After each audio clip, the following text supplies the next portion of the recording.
This month is all about organizing. I'm so excited to talk about this because this is one of my favorite topics. It's something that I literally could spend all day talking about and all day just organizing my home. So this is a fun one.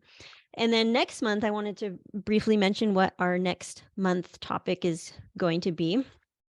And it's going to be all about healing your body because recently, as many of you know, because I posted on Facebook about how I got my breast implants removed, and I really wanted to take the month of May to focus on healing our bodies because it's something that has been on my mind a lot, and I know a lot of you are also in on this journey of healing our bodies as we work on our diet and our overall holistic health, right? We're all about holistic health, not just about our diet and what we eat, but we're also, that's why we do this mindset call every month so that we can focus on our minds and being mentally well. So tonight is all about organization. It's one of my specialties. It's something that I would say that I'm naturally good at, but also something I often promote because of the incredible benefits it can have on the brain. Having things neat and orderly is extremely important to me, but my kids don't always love it.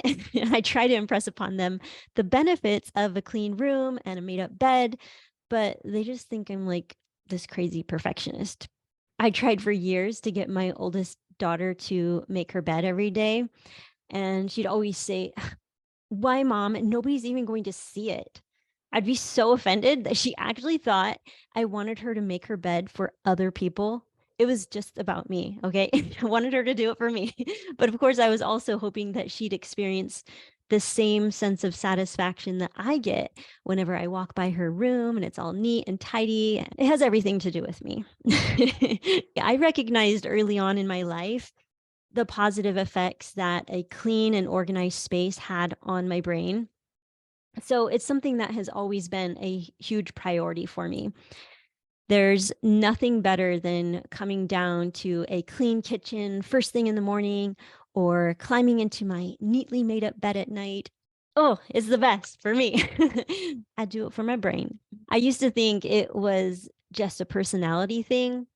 I know, like, I know that messes don't necessarily bother everyone, but I've come to learn that clutter and disorganization can have plenty of negative effects on all people. It's not just me. Some may not even realize that all the stress, the overwhelm, and the fatigue that they often feel could be directly related to chaos and clutter. So it's not just a personality type thing, it's a human thing. So some of the benefits of being organized are less stress, improved focus, increased productivity, saves time and money, of course. Creativity needs focus, and your brain needs to be free of distractions in order to focus. And organization allows your brain to focus on what's necessary instead of constantly being pulled in a million different directions. And then, of course, working on your all or nothing mentality can allow you to make incremental progress over a long period of time. An organized life starts with the mind. So before we jump into tackling our homes, we got to first start with the mind. An organized mind is your lead domino. It's what sets things in motion.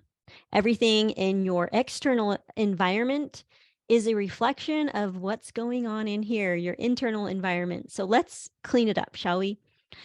You guys ever watch the show Hoarders? Those are some pretty extreme cases, but it really demonstrates how things can get out of hand when a person doesn't know how to let go of things. And I know we all can relate to this on some degree, letting go of things, whether it be letting go of things in our minds or letting go of actual possessions. It is hard for all of us. So don't feel bad if you have piles of things that you just are having a hard time getting rid of, because I definitely can relate.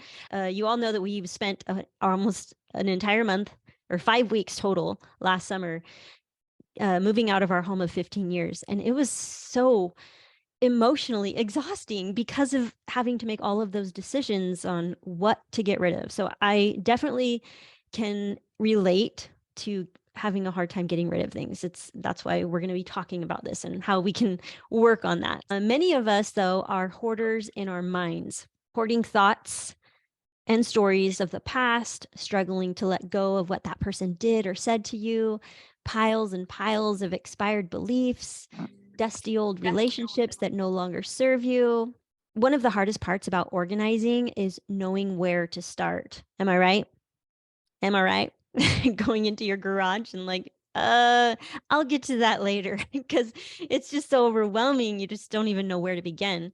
I definitely know how that feels when you walk into one of those areas that you've really neglected for a year or two. You know, the basement, the closet, the shed. We all have those spaces, right? Where everything ends up. We collect those things.